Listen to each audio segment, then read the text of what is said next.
Tu sais, la personne qu'on côtoie le plus, c'est nous-mêmes. Des fois, je me dis que la personne qu'on connaît la moins bien, c'est nous-mêmes. Je prends juste le cas de notre visage. On a l'impression que notre visage est familier, mais en fait, on n'a jamais vu notre visage. Même quand on le regarde dans le miroir, ben, on regarde une version de notre visage qui est un visage inversé. On ne se connaît pas, on a une projection. C'est comme... Je m'attendais vraiment pas à une histoire comme ça.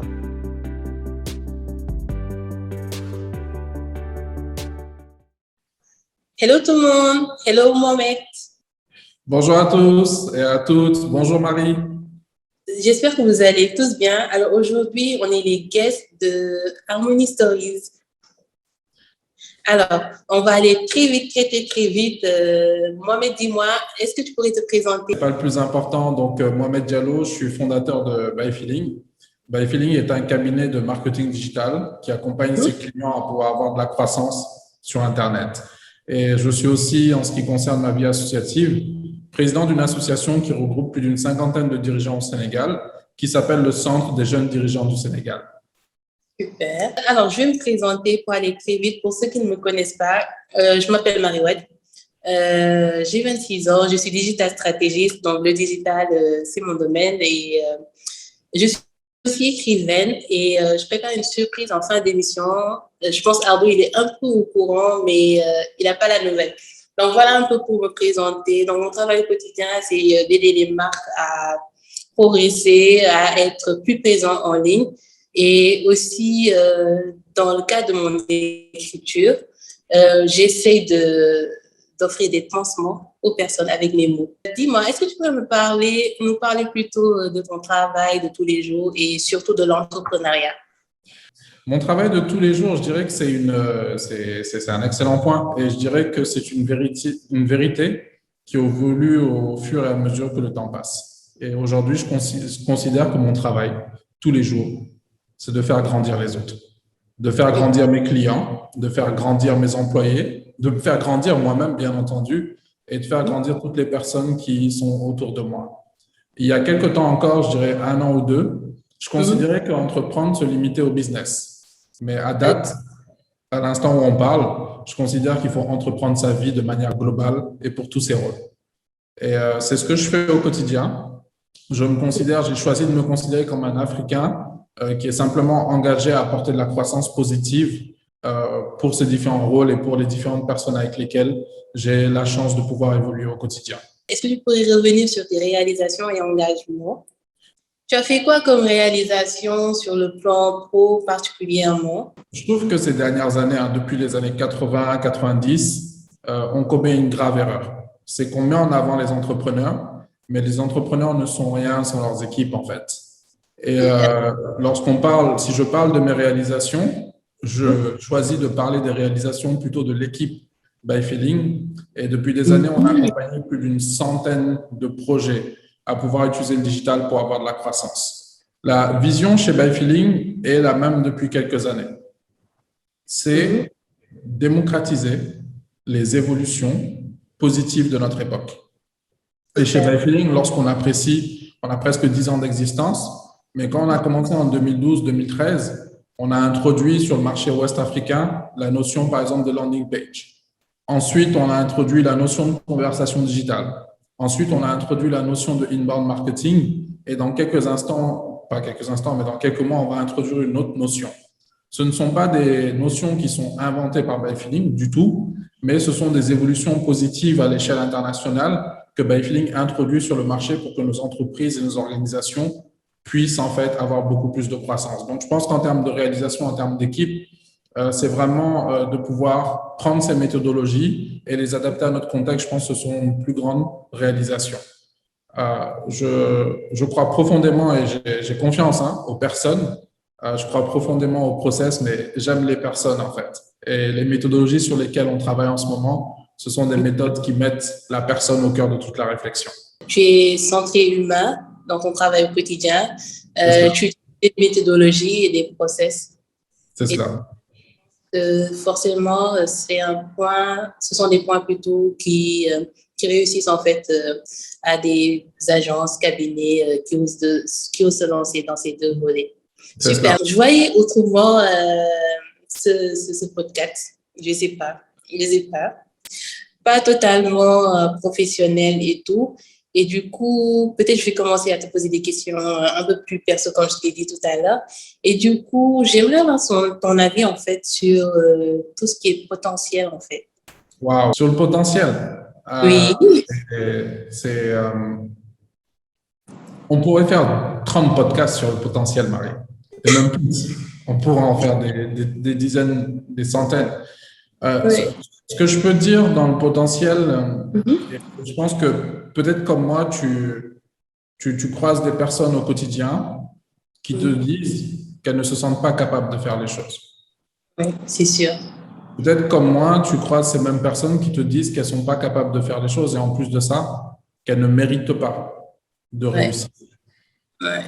Peut-être comme moi, tu vois ces personnes qui se disent que c'est impossible de faire les choses à cause de ça, à cause de ci, à cause de lui, à cause de tel autre, à cause de nos états, etc.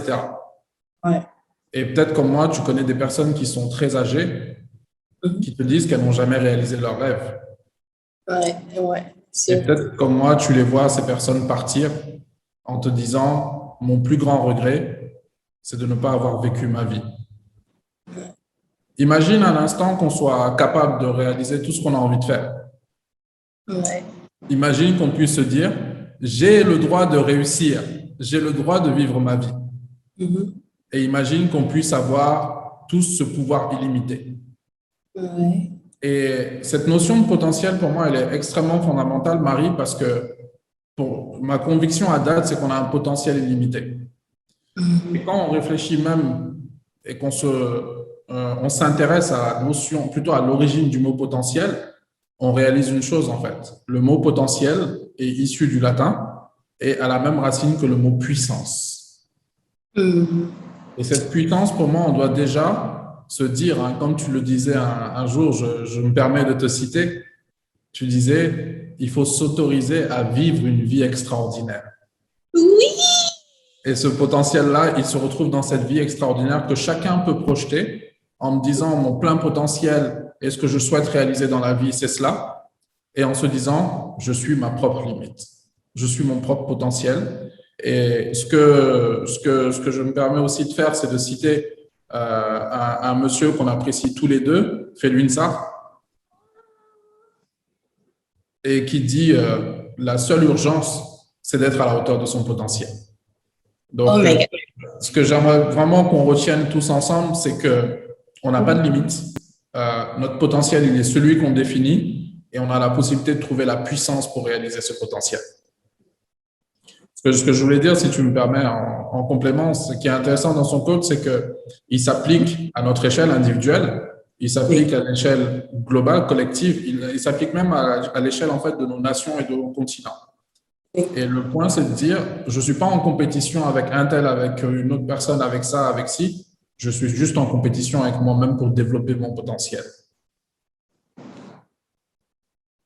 C'est profond. Mais tu as totalement raison, tu vois, carrément. Il y a un monde de possibilités énorme pour chacun d'entre nous. Et il faudrait juste, en fait, s'autoriser un petit plus à vivre des choses extraordinaires, comme tu le disais tout à l'heure. Moi, en fait, en vrai, c'est ma philosophie. C'est-à-dire que je me dis, de base, la vie, elle est courte. Ça, je l'ai en tête et je me dis, je sais que la vie est courte, mais maintenant, qu'est-ce qui m'empêche, en fait, de faire des choses extraordinaires? Et du coup, tous les jours, je m'autorise, en fait, à le faire. Il n'y a rien qui me bloque et je ne vais pas être un frein moi-même. Et avec ce mindset, on peut faire beaucoup de choses. On peut faire beaucoup de choses. Et l'essentiel, c'est de comprendre aussi, en fait, que non seulement la vie, elle est courte, mais il faudrait qu'elle soit significative, en fait. On dirait qu'on nous a donné cette chance d'être sur Terre. Maintenant, il faudrait juste montrer plus de reconnaissance.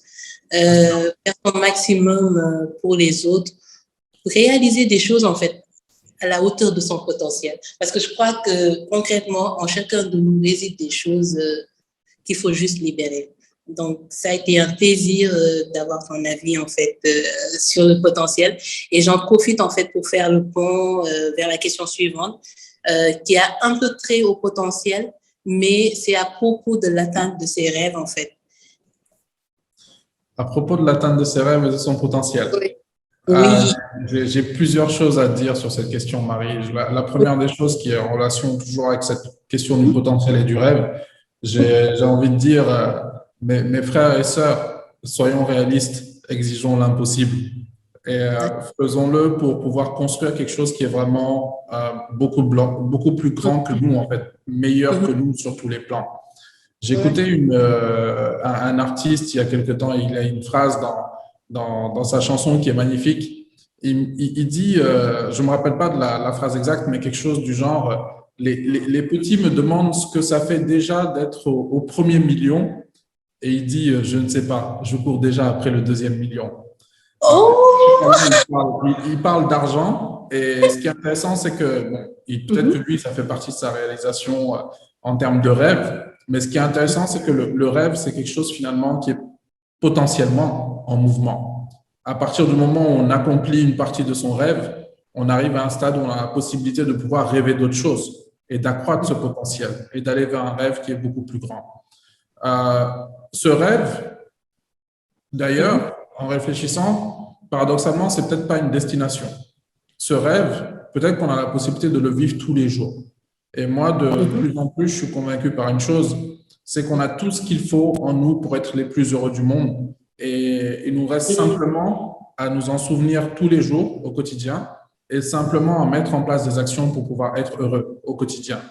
Et moi, lorsque je parle de rêve, pour finir sur un dernier point, on en discutait il n'y a pas très longtemps, Marie, sur la question du rêve et de l'entrepreneur. Moi, mon rêve, c'est simplement de pouvoir aller là où aucun entrepreneur n'est allé, en fait. Ce n'est pas forcément en termes de réalisation de taille d'entreprise ou quoi que ce soit, mais c'est arriver à aborder des questions et des côtés de l'entrepreneuriat qui sont extrêmement importants pour moi. Parce que l'entrepreneuriat, pour moi, est un moyen qui permet de se découvrir soi. Et j'espère que les entrepreneurs qui nous écoutent pourront se dire, OK, j'ai envie d'être le Mona Lisa du business, j'ai envie d'être le Mansa Moussa de la richesse spirituelle, le Sundiata Keita de l'accomplissement et vivre pleinement. Pour moi, les rêves, ce sont des parenthèses qu'on peut s'autoriser. Tu vois, quotidiennement, on peut avoir plein d'inquiétudes, la vie peut nous puncher même et tout. Et puis, à côté, il y a quelque chose de super magnifique qui est en nous, dans nos pensées. On est maître de tout ça et ce sont nos rêves, en fait. On se dit, ah tiens, j'ai passé une mauvaise journée, mais attends, je peux m'autoriser à rêver de Bali, à rêver du Niger, tu vois, et de plein de choses et tout. Et avec ces parenthèses, ce qui est bien, c'est que ça peut être des rêves échappatoires. On se dit, la mauvaise journée, je peux penser à ça, mais aussi ça peut être des rêves qui ont trait à des objectifs en fait à réaliser. Par exemple, dans ce que tu viens d'expliquer, le fait de vouloir être un entrepreneur qui réalise des choses. Tu vois, il y a plusieurs types de rêves. Et pour moi, en fait, il ne faut pas se limiter, en fait, ou bien ne pas du tout rêver. Ça, c'est franchement très triste et tout. Il est essentiel de pouvoir rêver comme on veut. Il n'y a pas de limite. Et surtout aussi, de se réveiller le matin et d'aller réaliser ses rêves. C'est le plus important. Donc, ça ne reste que des pensées. Et si tu me permets, sur ce que tu dis est extrêmement important et m'a fait repenser à une vidéo que j'ai regardée il y a quelques temps. Tu sais que je suis fan de basket. Yes. Tu sais que je suis fan de Kobe Bryant. Et cette année, l'équipe championne de basket est l'équipe de Milwaukee Bucks. Et ils ont un joueur qui est extraordinaire qui s'appelle Giannis. Et Giannis, il y a quelques années, il avait fait un entraînement avec Kobe Bryant. Et donc, dans cette vidéo, il faisait une interview avec un journaliste et le journaliste lui dit, on sait que tu t'es entraîné avec Kobe Bryant. Qu'est-ce qui t'a marqué? Qu'est-ce qui t'a appris en fait? Et donc, Giannis partage des techniques qui sont des techniques de basket et puis il dit, mais ce qui m'a vraiment marqué, c'est que Kobe m'a dit, be a kid, sois un enfant. Il dit, mais comment ça, sois un enfant? On nous demande tout le temps d'être mature, de prendre nos responsabilités, et lui, il me demande d'être un enfant. Et ce que Kobe lui répond, il dit, sois un enfant, questionne toujours, pose des questions. Quand on est enfant, on va se demander pourquoi est-ce que ça se passe de cette manière? Pourquoi est-ce qu'on doit se lever les matins? Pourquoi est-ce qu'on doit s'asseoir de telle manière, etc. Et c'est le fait comme ça de se poser des questions qui fait finalement qu'on challenge les choses et qu'on a la possibilité d'avancer. Et moi, avec ce que tu disais, ce be a kid, je dirais aussi que lorsqu'on est enfant, on rêve énormément. Et la question que je te pose et que je pose à tout le monde, c'est à quel moment est-ce que ces rêves s'envolent en fait? J'ai l'impression qu'il y a un âge qu'on atteint et on se dit, ah tiens, j'ai plus le droit de rêver. C'est fini. Le rêve n'est plus permis. Et sous cet angle-là, ce que j'aimerais, moi, c'est toujours être un enfant pour pouvoir avoir des rêves et puis les réaliser comme un adulte. Et je crois en fait que l'enfant qu'on a été ne nous quitte jamais. On grandit, on prend des centimètres, on a des responsabilités, etc. Mais je pense qu'au fond de nous, ceux qui sont plus heureux entre nous sont ceux qui ont gardé leur âme d'enfant et qui continuent à rêver, quel que soit Alpha. Et puis, garder son âme d'enfant, c'est tellement pur en fait. Limite, tu peux te sentir exceptionnel parce qu'il y en a qui refoulent beaucoup de choses en eux, qui ne veulent plus être enfants parce que la société les a moulés à être des adultes, à se comporter comme si, à se comporter comme tel. Mais limite, en fait, on doit plus rigoler, plus faire tout ce dont on a envie parce que franchement, je le redis encore une fois, ta vie est courte. On va passer à la prochaine question où... à propos d'être soi-même et authentique. Avons-nous une limite? Non, nous n'avons pas de limite. Notre potentiel qu'on matérialise sous forme de rêve. Et maintenant, quels sont les éléments pour moi quand tu poses la question de être soi-même et être authentique? C'est finalement lorsque j'ai des rêves et que je grandis, est-ce que je décide d'être moi-même et de continuer à porter ces rêves ou bien je deviens cette version que la société veut que je devienne simplement? Et être soi-même et authentique, cela peut sembler très évident. Mais pour moi, ce n'est pas le cas du tout. Tu sais, la personne qu'on côtoie le plus, c'est nous-mêmes.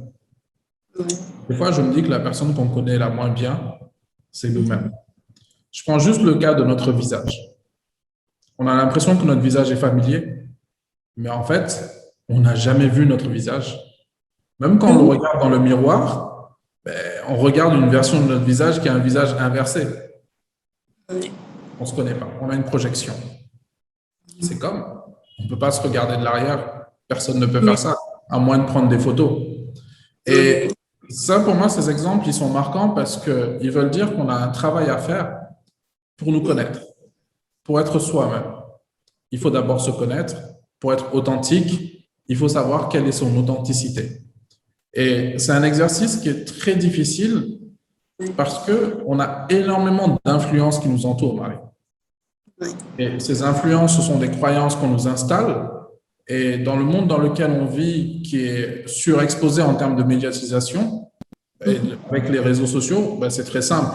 Plus on va exposer une information, plus elle semblera vraie pour nous, en fait. Et comment finalement on arrive à se détacher pour dire cette croyance est une croyance qui m'a été installée, mais moi, en tant que personne authentique et en tant que moi-même, voici ce que je suis. Je pense que connaître les autres, c'est pas de moi cette phrase, hein, c'est d'un monsieur, j'ai oublié le nom, il disait connaître les autres, c'est sagesse.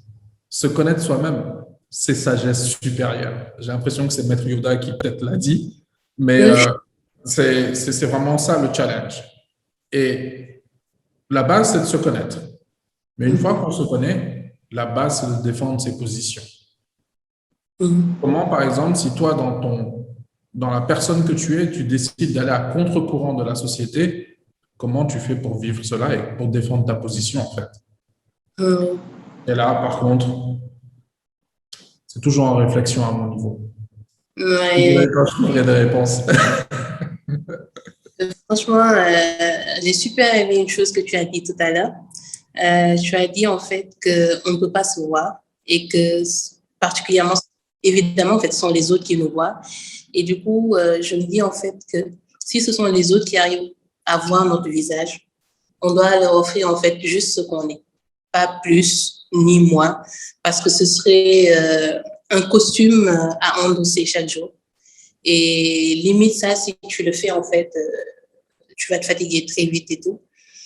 Et ce que je disais tout à l'heure, c'est que aussi il faut pas avoir peur. Il faut pas avoir peur d'être soi-même. Limite en fait, il faut que tu sois de la manière la plus simple ce que tu es, que tu réalises des choses, même si personne ne vient encore te trouver dans ça.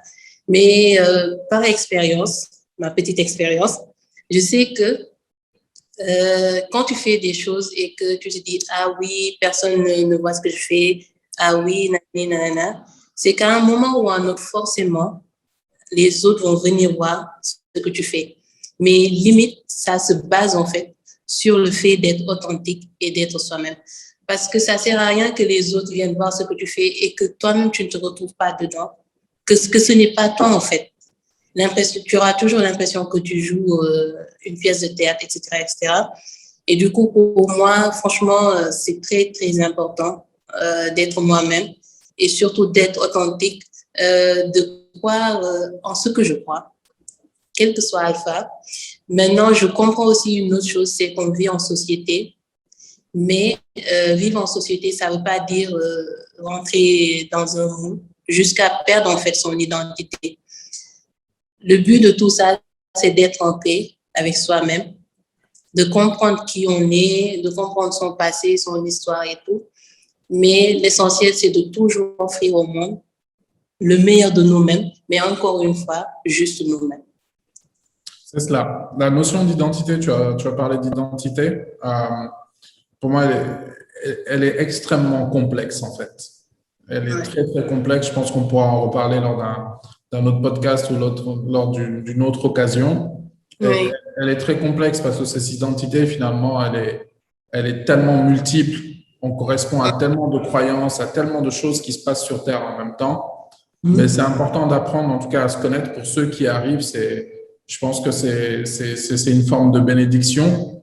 Et pour ceux qui ont la force et le courage aussi d'être eux-mêmes, de devenir eux-mêmes, quelles que soient les influences qu'il y a autour d'eux, c'est aussi une autre forme en fait de bénédiction. Et c'est un travail quotidien que beaucoup de personnes font, mais qui n'est pas simple et pas aisé du tout en fait.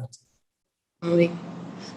Franchement, je comprends que ça peut être très, très, très difficile, mais c'est un choix à faire et je pense que ce sera toujours un très bon choix en fait d'être soi-même.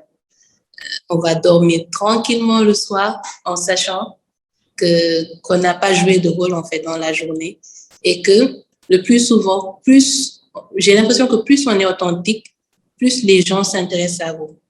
Ce sera peut-être pas tout le monde. Les gens vont venir vous dire « Ah non, pourquoi tu te comportes tel? Pourquoi tu fais ça? Pourquoi tu ne dis pas des choses de cette manière ?» Mais franchement, on ne doit des réponses en fait qu'à nous-mêmes. Tu vois un peu? Du coup, peu importe ce que les autres vont penser de comment vous vous comportez, l'essentiel c'est de toujours aussi rester correct, mais de rester vous-même. Donc voilà, j'en profite aussi pour passer à la prochaine question qui a beaucoup trait à ce qu'on vient de dire, Mohamed. La vulnérabilité. Une question très sensible à propos de la vulnérabilité. La vulnérabilité. La vulnérabilité, tu as dit, Marie? Oui. Je vais parler doucement. On n'a pas le droit de parler de vulnérabilité. Mais non. On n'a pas le droit de parler de vulnérabilité. Les gens ne veulent pas qu'on parle de vulnérabilité. C'est un sujet très sensible, la vulnérabilité, surtout avec l'éducation qu'on a eue, dans le monde dans lequel on vit.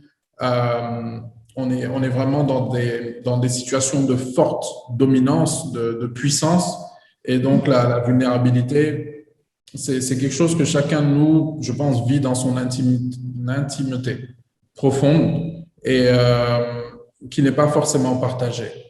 Et Ouais. pourtant, cette vulnérabilité, c'est juste être, et on en parlait tout de suite, hein, être soi, c'est être conscient de soi. C'est Mhm. être conscient de ses émotions, c'est être conscient de ce qui se passe dans son fort intérieur.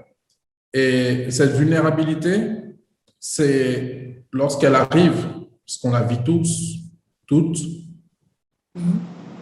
c'est choisir. Choisir forcément de ne pas se laisser emporter par cette vulnérabilité, mais choisir de trouver les outils, de trouver les systèmes et les méthodes qui nous permettent d'utiliser cette vulnérabilité pour avancer sur le chemin de notre destinée, en fait.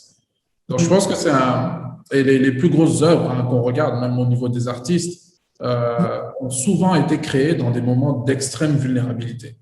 Et Yes. la vulnérabilité, c'est peut-être un moment favorable pour exprimer certaines émotions humaines. Et il faut accepter de l'écouter. Il faut accepter d'avoir sa vulnérabilité et pas au quotidien être, voilà, je suis le plus fort, moi je suis jamais vulnérable, tout se passe très bien, etc. Non, c'est pas possible. Lorsqu'on fait ça, c'est pour moi, on s'ignore. Peut-être qu'il y a des gens qui ont cette chance-là. Moi, j'ai des moments hein, de forte vulnérabilité que j'apprends à connaître, que j'apprends à absorber, que j'apprends à gérer et avec lesquels j'apprends à avancer dans ma vie, en fait. Et ça me permet, cette question de la vulnérabilité aussi, d'aborder un autre point, si tu me permets, qui est extrêmement important, c'est si vous êtes dans une situation où vous n'êtes pas vulnérable, vous êtes super heureux, faites quelque chose pour les autres. Autour de vous, même si vous connaissez les gens ou vous ne les connaissez pas, souriez simplement. Faites-le sans hésiter. Parce que vous ne savez pas, mais peut-être que vous allez croiser quelqu'un sur votre chemin qui souffre en silence. Et juste le fait de le sourire, et dans les religions, on parle même du sourire et de l'impact que ce sourire peut avoir, mais ça peut changer leur journée en fait. Donc, je dirais accepter sa vulnérabilité. Là, déjà, tu vois, c'est un sujet qui est tellement sensible, Marie, que je me sens mal à l'aise lorsque j'en parle, mais accepter sa vulnérabilité et puis gérer ses émotions pour pouvoir avancer. C'est ce que je peux te dire sur la vulnérabilité. Moi, comment je vois la vulnérabilité, c'est à peu près tout ce que tu viens de dire. Mais la question principale, c'est le juste milieu. Oui. Ne pas trop baisser ses gardes, parce qu'il y en a qui n'attendent que ça. Et ne pas trop aussi se dire, je peux tout gérer en fait. Je ne peux même pas m'autoriser à être vulnérable en fait. Parce que souvent, c'est quand même une bonne chose de pouvoir baisser la garde, de pouvoir en fait s'ouvrir aux personnes à qui on a confiance. Et en fait, c'est très humain. Ça relève de l'humanité en fait. C'est des choses, ce n'est pas être sensible, mais ça fait partie de nous. Tu vois un peu. Lorsqu'on est vulnérable, en vrai, on ne sera pas devant tout le monde et tout, mais pour certaines personnes, on peut briser la glace, s'ouvrir à eux, parce que c'est toujours bien d'avoir une épaule où pleurer, mais vulnérabilité ne veut pas tout le temps dire que c'est dans les moments tristes, en fait, qu'on va le faire. Non. Tout à l'heure, tu as dit que c'est bien aussi de sourire, mais être vulnérable aussi, c'est pouvoir accepter, en fait, le sourire de l'autre. Parce qu'on va se dire, non, je ne veux pas être vulnérable, je vais fermer mon visage, je vais être professionnel, nanana, mais quand même, c'est bien d'accepter l'amour qu'on doit recevoir. C'est cela. Tu me permets d'ajouter un point dont ton intervention m'inspire sur la vulnérabilité. Et il y aurait une distinction à faire entre vulnérabilité et faiblesse. Être vulnérable, ce n'est pas être faible. Ça n'a absolument rien à voir. Ouais. La faiblesse, c'est autre chose. Être vulnérable, d'ailleurs, pour moi, et savoir qu'on est vulnérable, c'est une grosse force. Parce que ça fait partie du processus de la connaissance de soi. Donc, il est important d'accepter cette partie de ce qu'on est pour pouvoir avancer dans sa vie, en fait. Yes. Mais est-ce que tu vois le pont entre les questions à Mohamed? Oui, je vois de plus en plus. Je vois de plus en plus. Le management au talent, ça réussit quand même un peu. On fera un podcast sur la gestion au talent. D'accord, on va faire ça sûrement. Et il nous reste 3 dernières questions. On va aller très vite. Et pour rappel, aujourd'hui, on est les guests de Harmony Stories de Abou Bakr. Et du coup, la prochaine question, franchement, tu vas encore sourire. Pour quel aspect de ta vie, en fait, ressens-tu le plus de gratitude? Waouh.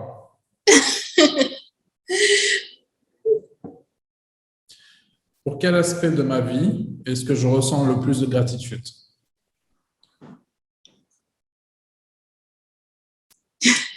Je partage ma vérité du moment, mon état Ouais. d'esprit, mon état d'esprit, mon mental. Et je voyage un peu dans mes souvenirs en ce moment. Et je pense que mon mental trouve sa source dans la relation et surtout dans la manière dont j'ai vu mon père fonctionner, en fait. Ah, Un éternel optimiste. Et même dans les situations les plus sombres, il disait toujours, ça va aller.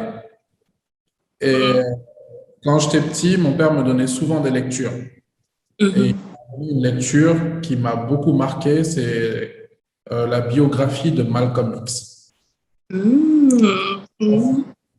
Au début du bouquin, il y a une phrase qui est la suivante, que je n'oublierai jamais, qui dit que c'est après la nuit la plus noire que le soleil est le plus éclatant.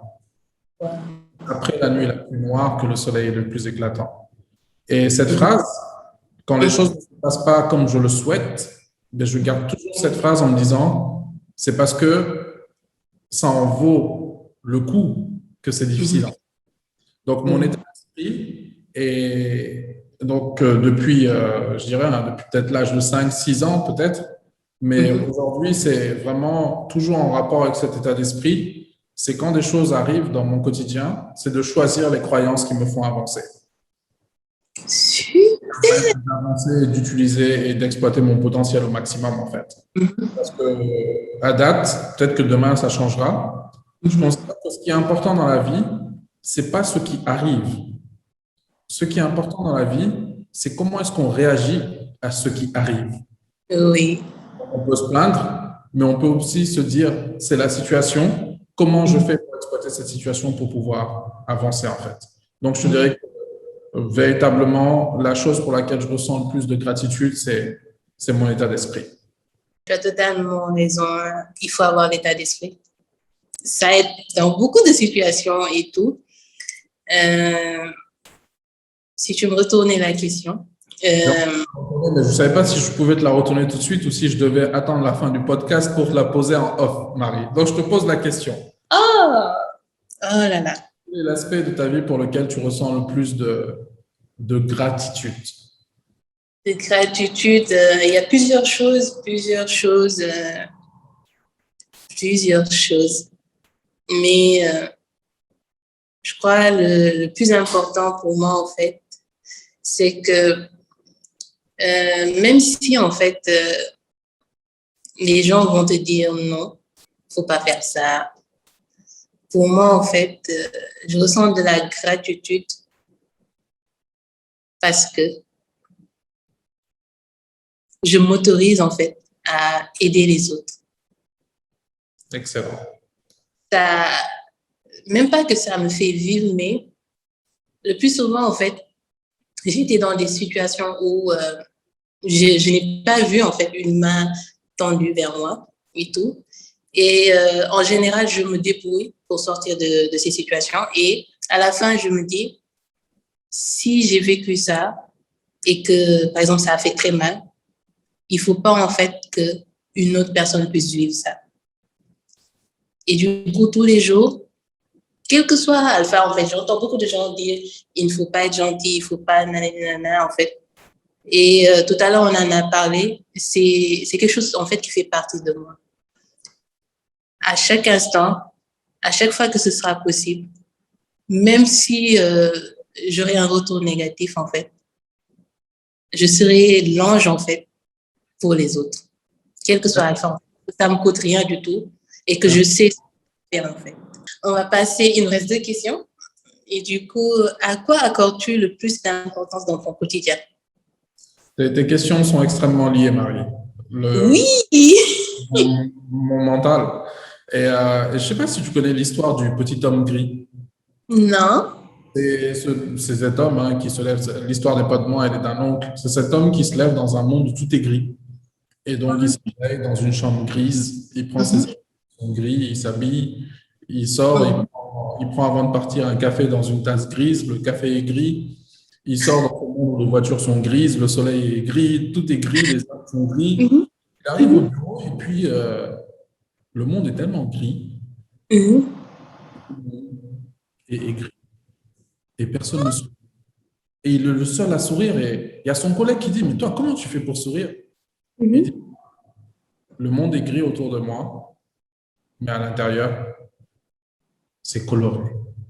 Yes. Mhm. C'est ce à quoi j'accorde le plus d'importance dans mon quotidien, c'est de Mhm. faire en sorte que chacune de mes journées soit extrêmement colorée.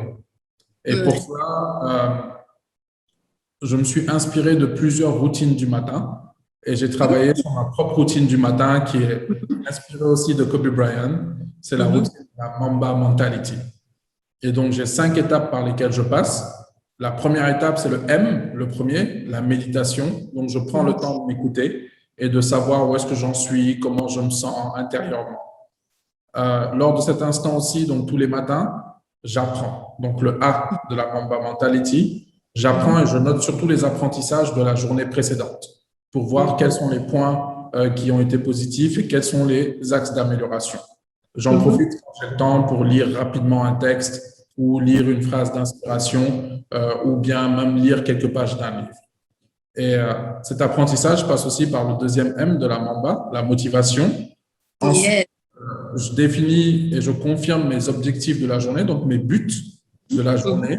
Et Mhm. après, je me prépare à affronter tout cela en affûtant ma scie, en fait. Et en écoutant peut-être de la musique ou en faisant des exercices physiques, tout dépend des Et, jours. Je mhm. suis dans une routine qui me permet, même si le monde est gris, d'être coloré à l'intérieur de Et, moi. et du coup, c'est très important d'avoir une routine alors. Pour moi, c'est important. Je ne veux pas dire que c'est une vérité universelle et que tout le monde devrait avoir une routine, mais Mhm. pour moi, c'est extrêmement important et je peux te partager un secret. Yes.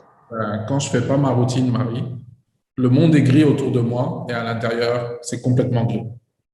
La Oh, routine est devenue simplement une habitude de vie je et sais mieux l'importance de ta routine et tout. c'est cela. Super, super. Par contre, pour moi, ce serait quoi? Euh, à quoi j'accorde le plus d'importance au quotidien, c'est mes minutes de sommeil. C'est très, très important pour moi. J'enverrai un article sur le lien entre le sommeil et la dépression. Non, mais j'ai l'impression en fait que tous les gens qui m'appellent, ils m'appellent à des moments où je dors. Où je Euh, dors, je proche avec ma voix. Mais plus sérieusement, c'est très, très important pour moi parce que je me dis, moi, ma phrase que je me dis, c'est que je dors autant que je travaille. c'est cela. J'ai besoin de dormir, sinon, je ne serai pas en fait en pleine forme ni rien du tout. Et du coup, j'accorde une importance particulière à ce moment où je repose mon esprit parce que j'ai l'impression que mon esprit roule à 100 km à l'heure. Et Ok. franchement, je garde ma voiture et je me repose. Donc, très important pour moi. Dernière question. De quoi ne peut-on pas rire? Ouais. Quand on a parlé d'authenticité, d'être soi, de Mhm, prendre son destin en main, réaliser ses rêves, son mhm, potentiel. mhm, Et sans doute comme moi, quand tu poses la question aux gens en leur demandant pourquoi est-ce qu'ils font pas ce qu'ils ont envie de faire, mhm, sûrement que la réponse est j'ai peur du regard des autres et du jugement des autres. mhm, Et ce constat, pour moi, il est tellement frappant que mhm, la chose dont on ne doit pas rire, on ne doit pas rire des autres, en fait. Rire de nos différences, rire de mhm, nos vulnérabilités, rire mhm, de nos réalités parallèles. mhm, Moi, je fonctionne d'une certaine manière, mais ce n'est pas pour autant que tout le monde doit fonctionner de cette manière pour trouver sa paix intérieure. mhm, Et pour moi, c'est extrêmement important de mhm, ne pas en tout cas rire des autres, parce que c'est donner le courage aux autres de faire ce qu'ils ont à faire sans pour autant avoir en retour de la moquerie, en fait. C'est extrêmement important. On est dans un environnement où on peut taquiner les gens.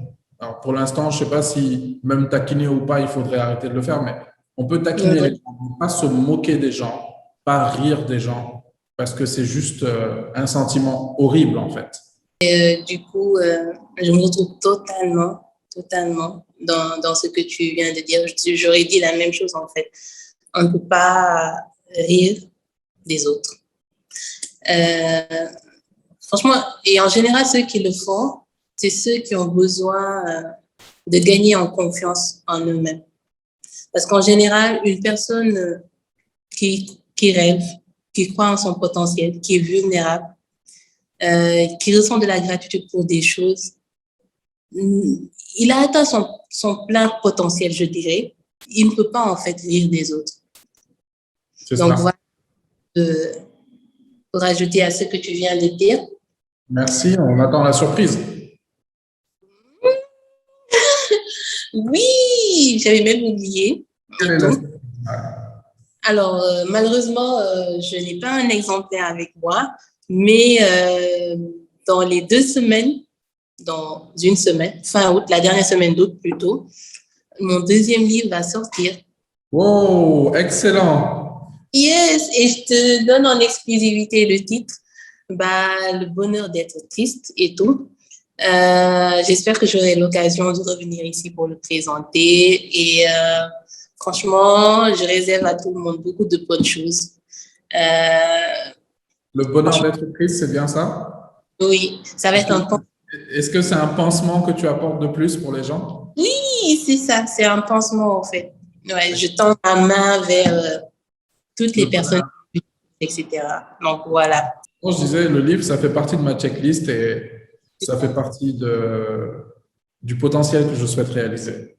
Super, j'ai hâte de voir ça et tout. Dans la famille, on écrit tous, tu sais. Dans ma famille, on écrit tous. Mon père écrivait, a écrit pendant toute sa vie. Mes grands-parents écrivent des livres, mes tantes aussi. Donc, une suite logique des choses. Maintenant, voilà, chacun a ses aptitudes.